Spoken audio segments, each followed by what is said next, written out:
நண்பர்கள் அனைவருக்கும் வணக்கம். நான் தங்கப்பாண்டி பேசுகிறேன். நண்பர்களே, TN all driver association national highway drivers union. இப்போ இந்த வீடியோ பதிவு முழுக்க ஃபேஸ்புக், யூடியூப், இன்ஸ்டாகிராம் இதில் டிஎன் ஆல் டிரைவர் அசோசியேஷன் சங்கத்தை பற்றியும் என்னையை பற்றியும் தவறான வீடியோக்கள் போடும் நபர்களுக்கு மட்டும் அந்த தகவலை நான் முதல்ல தெரியப்படுத்திக்கிறேன். ஏன் அப்படின்னு கேட்டிங்கன்னா, கொஞ்ச நாளைக்கு முன்னாடி இந்த மாதிரி தான் பதிவு போட்டாங்க. நான் அப்பயே அவங்க கிட்ட கேட்டேன், சரிப்பா, நான் தப்பான நபர், எல்லாருக்கிட்டையும் பணம் வாங்கி ஏமாத்துறேன் அப்படின்னால் சென்னையில் ஆபீஸ் இருக்கு, தேனியில் ஆபீஸ் இருக்கு, ஒவ்வொரு மாவட்டங்கள்லையும் மீட்டிங் போட்டுட்டு இருக்கோம். பாதிக்கப்பட்ட நபர்களை நீங்க நேரடியாக கூட்டிட்டு வந்திருக்கலாமே அப்படின்ற கேள்வியை நான் கேட்டேன். அதற்கான பதில் வரல. சரி, ஓகே, பரவாயில்ல.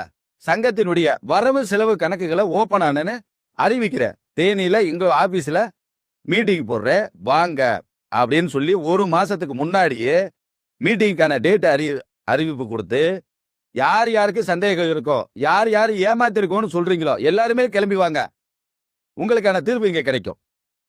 இங்க நீங்க வரவு செலவு கணக்கு பாருங்க. அப்படி இல்லையா என் மேல கம்ப்ளைண்ட் கொடுங்க அப்படின்ற வீடியோக்கள் நான் ஏற்கனவே போட்டிருக்கேன்.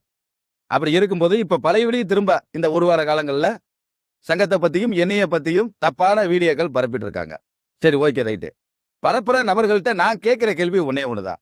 சரி, நான் ஏமாத்திருக்கேன், என்னால பாதிக்கப்பட்டிருக்கேன் அப்படின்னு உங்ககிட்ட யாராவது சொன்னால் நீங்க என்ன பண்ணிருக்கணும்? நேரடியா கூட்டிட்டு போய் ஒரு ஸ்டேஷன்ல கம்ப்ளைண்ட் பண்ணிருக்கலாம், இல்ல கோர்ட்ல கேஸாவே போட்டுக்கலாமே.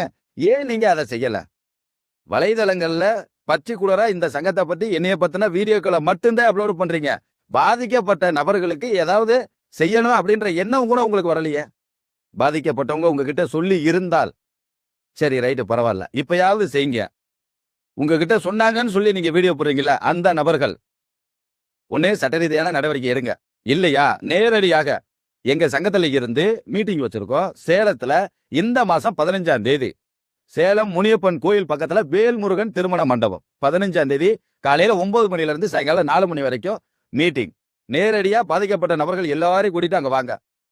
உங்ககிட்ட சொன்னாங்க இல்லையா, இந்த சங்கத்தாலையும் தங்கப்பாண்டியாலையும் பாதிக்கப்பட்டிருக்கே அப்படின்னு, அவங்கள பூரா கூட்டிட்டு மீட்டிங்க்கு வாங்க. தேனியில மீட்டிங் போட்டே உங்களால வர முடியல. சரி, பரவாயில்ல, இந்த மாசம் 15ஆம் தேதி, இன்னைக்கு தேதி 8, அங்க வாங்க. அப்படி இல்லையா இதே மாசம் 21ஆம் தேதி நாமக்கல்ல மீட்டிங் போடுறோம், அங்க வாங்க. சரிங்களா? இல்லைன்னா அடுத்த மாசம் 9ஆம் தேதி சென்னையில மீட்டிங் போறோம். சென்னையில் ஆபீஸ் இருக்கு, தேனியில் ஆபீஸ் இருக்கு, அந்த மீட்டிங்க்கு வாங்க. அதுவும் முடியலையா, தேனி ஆபீஸ்ல 24 மணி நேரம் இங்கே தான் இருப்பேன், மீட்டிங் போக. சரியா? நேரடியா கிளம்பி இங்க வாங்க. பாதிக்கப்பட்ட நபருக்கு நல்லது செய்யணும்னு நினைச்சா, இந்த சங்கத்தை வச்சு பப்ளிசிட்டி தரணும், இந்த சங்கத்தோட பேரையும் என்னுடைய பேரையும் கெடுக்கணும்ன்ற எண்ணம் உள்ள நபரா நீங்க இருக்கும் பட்சத்தில் சட்ட ரீதியான நடவடிக்கை சங்கம் எடுக்கும். நன்றி நண்பர்களே.